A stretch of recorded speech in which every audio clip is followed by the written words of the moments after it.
for joining me today. Today I'm going to give you some advice on how to improve your sun salutations. For those of you who are new to yoga, the sun salutations it's a sequence of various poses that work your entire body. And it's really the foundation of almost every yoga practice. If you're a beginner, this is perfect for you. I'll go through each pose in the sun salutation and give you some ideas of what to look for if you're doing this at home. If you have actually had a practice for a while, it's still a good idea to look at these poses and look at the little things that you can do to make this even better than what you're doing now.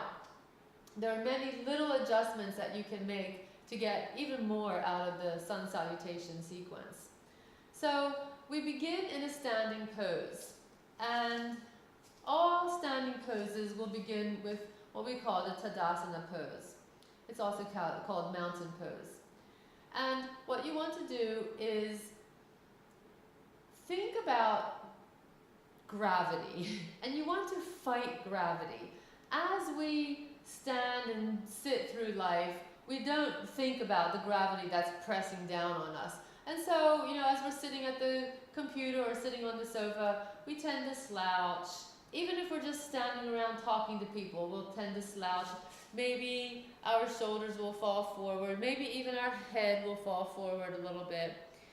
And in the Tadasana pose, you're actually trying to fight that process.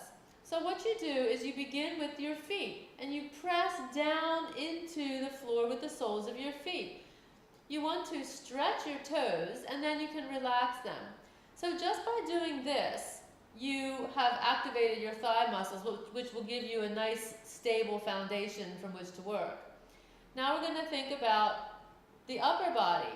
And so in this, you think about taking your spine and your rib cage and stretching up, fighting that gravity that wants you to slouch, reaching up to the ceiling, and the neck as well. You want to pull the head back and think about reaching the neck up and the top of the head up.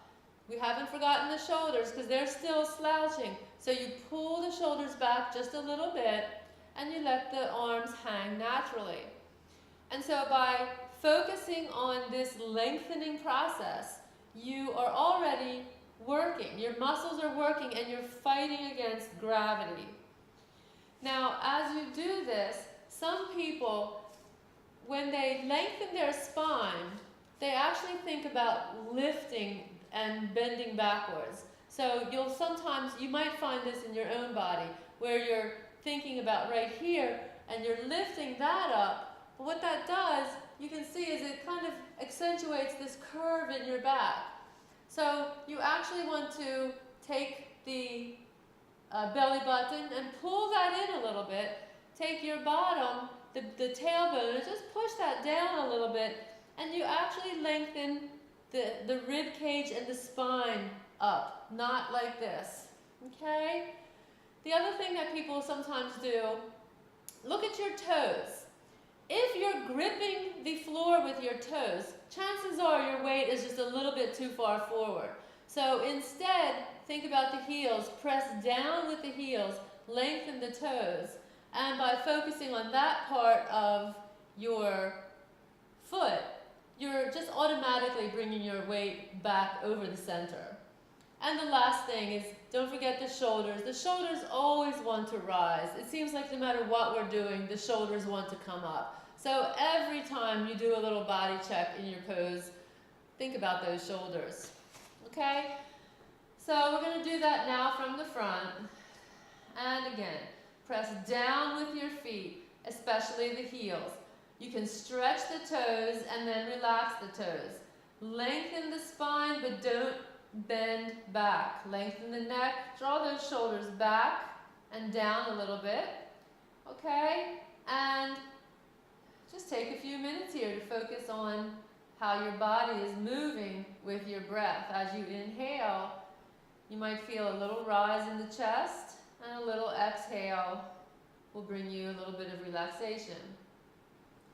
So the first thing that we do in the sun salutation pose is from this, we raise our arms up, and again, as I said, as we do this, your shoulders are going to want to come up, but you actually want to keep your shoulders down and relaxed.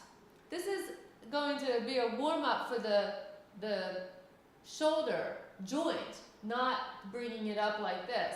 So if you have your hands together like this, and if that's too tight and you can't pull your shoulders down, you can bring your arms apart. You can either separate the arms and keep the elbows long, or you can bend the elbows, and you can feel like just bending the elbows gives you an awful lot of relaxation in that area.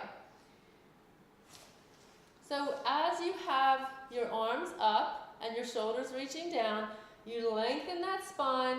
You want to push, keep the weight over the heel, over the center of the foot, but just push your tailbone forward a little bit.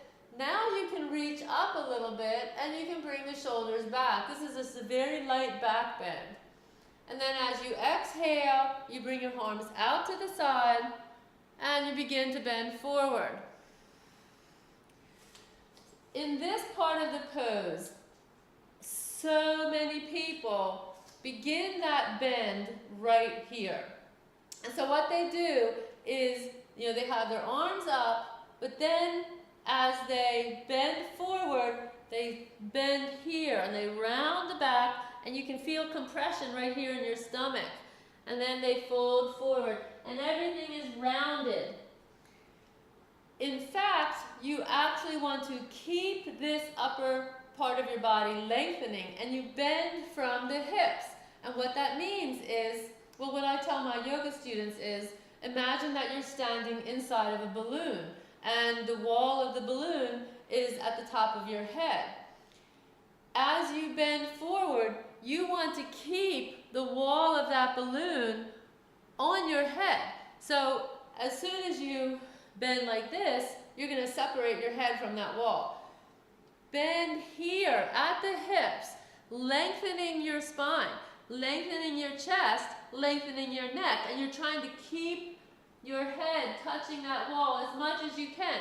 Now at some point, it's going to be too much, and then it's going to separate, and that's okay. But you want to then just drop down and relax into this pose. Now as you're standing upside down like this, again, you can lengthen. Take the top of the head and push the top of the head down towards the toes, not necessarily to the knees. And then you come up. So let's look now at that head on, and let's look at how to come out of that pose. So we're going to start again in Tadasana. Okay, bringing the shoulders down, pressing the feet into the ground. As you inhale, let your hands drop down and come out to the sides. Pull your bottom forward just a little, reaching your chest up and your arms up, keeping those shoulders down. You can bring your hands together or keep them at whatever comfortable position you can find. Bring the chest up now. Push the bottom forward, and again, lengthen. Bring your arms back as much as you can, and then fold down, and keeping that back nice and long. Keep your legs together. When you do this, you might find that your legs want to separate, and your knees are a little bit hyperextended. Keep the knees together, keep the inner thighs together, and come down just as much as you can. And then take the top of the head, reach it down. You can take the chest and maybe reach that towards the knees, but keep the shoulders and the neck relaxed. We're going to do a flat back, and what flat back is again just that lengthening. If you can bring your hands to the floor and pull your chest forward. But most people, especially at the beginning, find that difficult. So just bring your hands to below your knees, press on your shins. Those shoulders may want to come forward. Keep the shoulders back. Press the chest down just like a little bit at an angle, and reach the neck and the chest forward. And then you're going to bend your knees, bring your arms out to the side. So again, see how you're going to keep that back nice and flat. Push down with the soles of the feet, especially the heels, and push yourself up to standing. And down. And that's the first part of the sun salutation. It's that easy.